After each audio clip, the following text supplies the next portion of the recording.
wish to be left in. Those people have no right under this bill to make a decision in the past and have it acted upon in the future. Is that a reasonable position for them to be in? Is it reasonable that the bill only starts here, or is this the argument that leads to a, quotes, slippery slope, a broadening of it, a widening of it, at which point, when do you stop? 03456060973, 5:07. Paul Carroll is an author who signed up for Dignitas and wrote Shaking Hands with Elvis, which looks into the rights and wrongs of assisted dying. Thank you very much indeed for coming on the programme, Paul. Talk us through, first of all, if you would, why you signed up for Dignitas, in what state you were in when you did so. Well, interesting question, because I was perfectly well, in good health, and still am, touch wood, and it was after a discussion with my partner, after a family death, and we came to the conclusion that actually it would be a good precaution to sign up now, just in case we ever needed it. It was as casual as that. It was the same as people down the pub saying, oh, if I ever become, really ill, get me off to Switzerland. And so you did it. I did it. But then we had two close deaths in the family. My elderly mother and my mother-in-law, who died of cancer 11 months from being diagnosed. I'd embarked on writing a book where I followed four people who were going to be who'd elected in a post-legalised assisted dying UK to take this path. And I did a lot of research around the world as a consequence of that.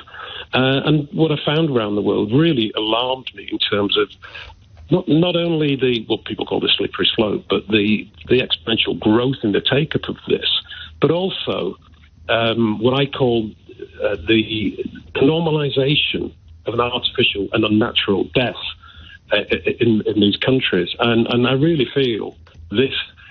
People call it the slippery slope and try and disregard it, that it could ever happen. The bill, as it's currently proposed, says it's got the strongest safeguards. Nobody can guarantee that. First of all, there's legal challenges that could come in from individuals. The bill is already split from amongst pro-assisted dying supporters, because it only includes terminally ill with 6 months to live.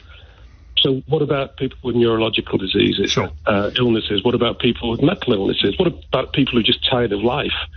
How can you say one category of the population has a greater right if we're enshrining a right rather than a preference? Because, well, to try and put the argument, I guess because there is the most clarity about that group.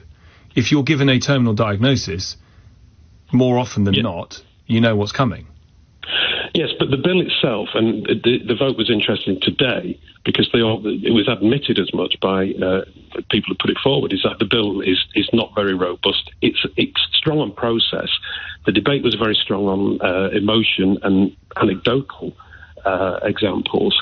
But well, no one can give a first-hand example, unfortunately, of having died. With influence. But I think, and this is a good thing, because I think if the bill would have gone down today, then, the debate wouldn't have been considered to have been thoroughly aired. Yeah, I agree. I think the fact that we're going to go through 6 months under committee, and I would really, really hope robust investigation into, how many people is this? How many deaths under assisted dying would it entail per year in the UK? What would be an acceptable or a good number? Because it's 4% of deaths in Canada within 8 years of coming in and now assisted dying. That would equate to 30,000 deaths a year in the UK. Is that what we want? And is that what those people want? Well, exactly. Why does my view matter? That's their choice. Well, one proponent of assisted dying in Canada actually said, in my research, well, the more people who take it up, that shows it's more successful. But I think as a societal thing, we need to actually say, hang on, are we creating a law for what is a very small segment of the population? Remember, 650,000 people a year die in this country. And we are catering a law, and I think Wes Streeting, as health minister, raised the point about, well, does that detract from funding into, we talk about a good death, but shouldn't we be talking about a better life before we get to a good death? Okay, so what we're arguing here, I think, tell me if I'm wrong, Paul, but what we're arguing here is if they're going to vote for assisted dying, why isn't it that it's assisted dying for everybody? Yeah, well, yes. This is because if you look at Netherlands, you look at Belgium, people with anorexia, people with depression have applied and successfully got it. Yeah. So in a way, you could actually say, in terms of legal terms, the only way people will be satisfied in the end is if you don't have any conditions at all. You can just have a 48-hour cooling off period, which sounds extreme, but people will always challenge the law. But the other area that concerns me, and it was discussed today, thankfully, and needs to be got into, is this definition of coercion. Because it implies that somebody is saying, oh, please, it's about time you ended your life and left me the house and the car.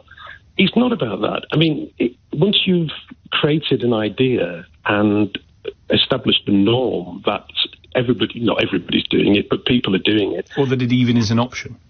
Yes, then can you imagine just receiving a diagnosis, and it may not be a terminal illness, it may be you may fear it's terminal, then immediately, as well as coping with that, with the family and your loved ones, and you think you're already put into the mode of thinking, should I look at assisted dying? Well, you're coping with enough.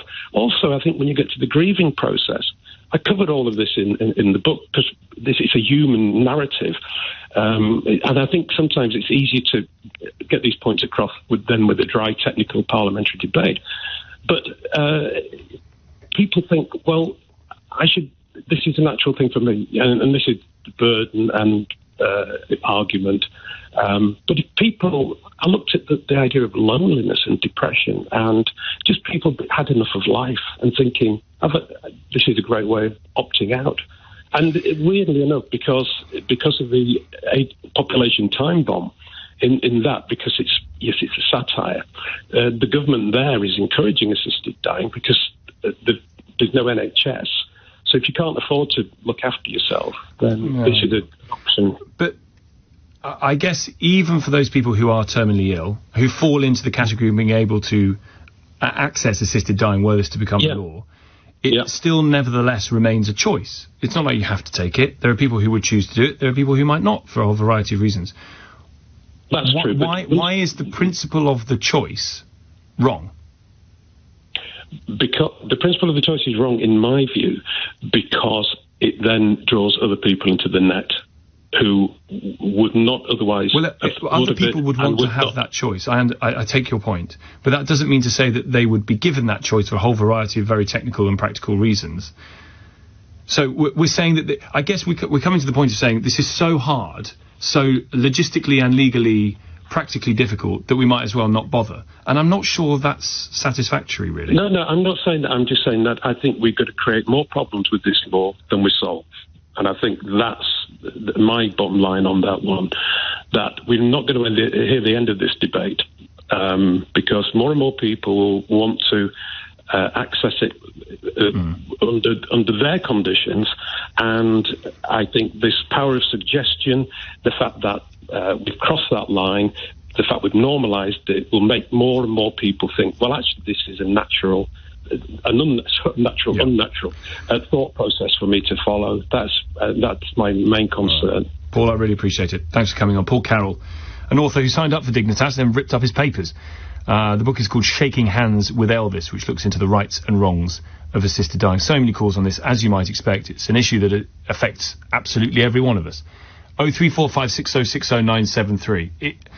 Is it so difficult as to make it, so difficult as to make it, so difficult as to make it, so difficult as to make it, so difficult as to make it, so difficult as to